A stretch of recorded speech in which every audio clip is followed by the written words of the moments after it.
अच्छा, तो अब हम सॉफ्टमैक्स फंक्शन का डेरिवेटिव निकालेंगे। ये हमें सर ने सेकंड लास्ट या लास्ट क्लास में कराया था, तो आई थिंक इट्स इम्पोर्टेंट इसका डेरिवेटिव निकालने को आ सकता है।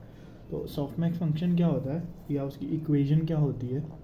समेशन एक्स आई, समेशन नहीं, ये सिग्मा का साइन होता है, equals E of X I divided by summation J equals 1 till N E of X जे।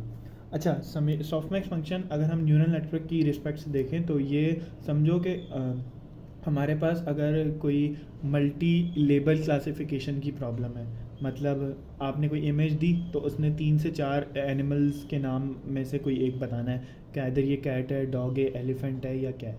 ठीक है, तो समझो कि हमने उसको बोला कि ई ऑफ कैट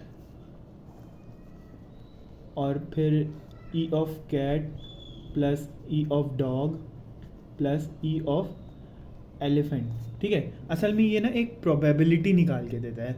ये पूरे की रिस्पेक्ट से कैट की प्रोबेबिलिटी निकालेगा, फिर हम डॉग के लिए भी निकालेंगे, फिर हम एलिफेंट के लिए भी निकालेंगे। तो ये हमारे न्यूरल नेटवर्क की ना आउटपुट बन जाएंगी 3 प्रोबेबिलिटीज़। तो फिर जिसकी सबसे ज़्यादा होगी वो हम बोल देंगे कि भाई जो तुमने इमेज दी थी या जिसका कुछ जो भी इनपुट दिया था उसका आंसर कैट है। ठीक है, तो हम ये आउटपुट लेयर्स में as an activation function use करते हैं। तो ये इस तरीके से इस्तेमाल होता है। ठीक है, तो अभी कैट है तो फिर नेक्स्ट आइट्रेशन में डॉग हो जाएगा, क्योंकि अब देखो यहाँ आई लिखा हुआ है ना, इसका मतलब ये आइट्रेशन कोई चल रही थी। हो सकता है आई इक्वल 0 पे कैट हो, आई इक्वल 1 पे डॉग हो, तीसरे पे एलिफेंट हो। ये तो चलो मैंने ऐसी एग्जांपल दे दी, एक जनरलाइज फॉर्म इसकी ये होती है। ठीक है, तो प्रोबेबिलिटी डिस्ट्रीब्यूशन निकालने के काम आता है ये।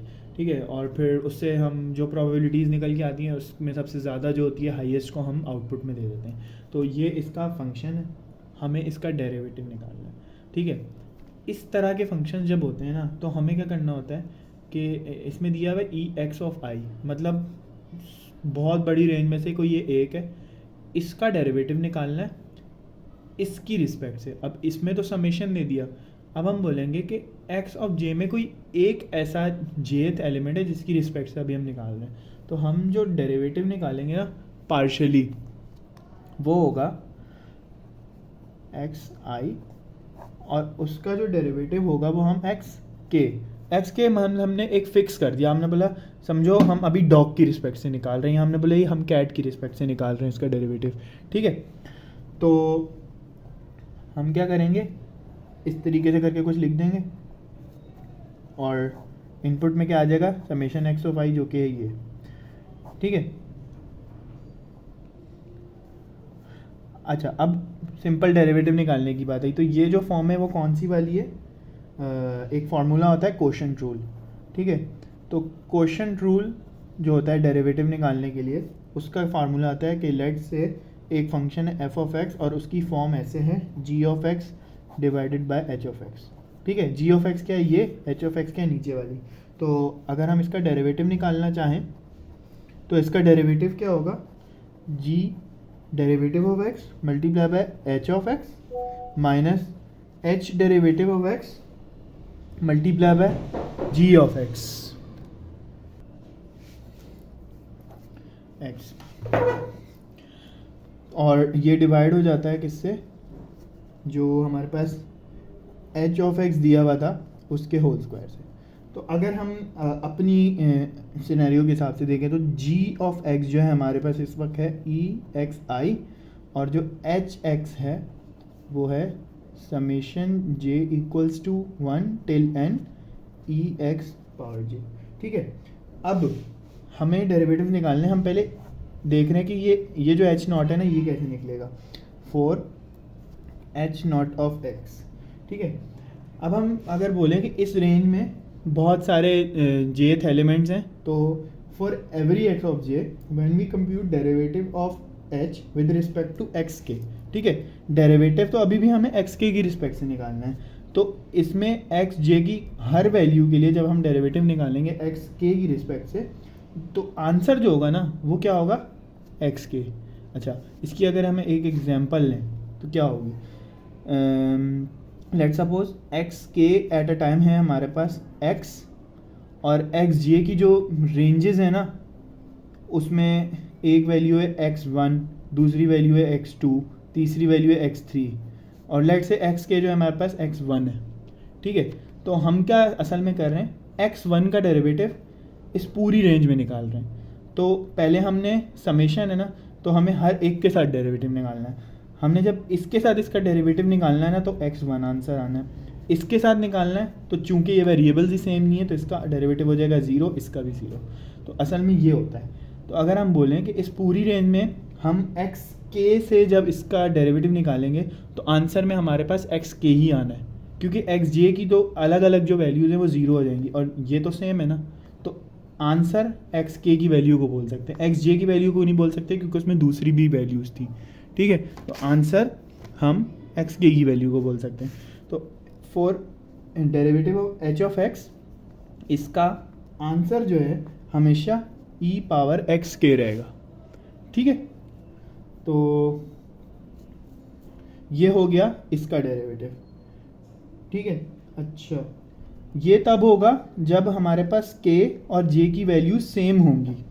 ठीक है, 1 1 k और j की वैल्यू सेम थी तब हमारे पास जो डेरिवेटिव है e ऑफ x k है। जब अलग हैं तो हमारे पास डेरिवेटिव क्या होगा, 0 हो जाएगा।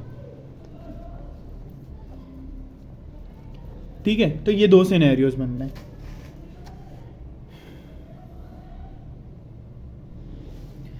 अच्छा जी ऑफ एक्स की बारी, जी ऑफ एक्स का डेरिवेटिव निकालना है। तो डेरिवेटिव जो हम जी का निकालेंगे ना, जी ऑफ एक्स क्या है हमारे पास, ये ई ऑफ एक्स आई।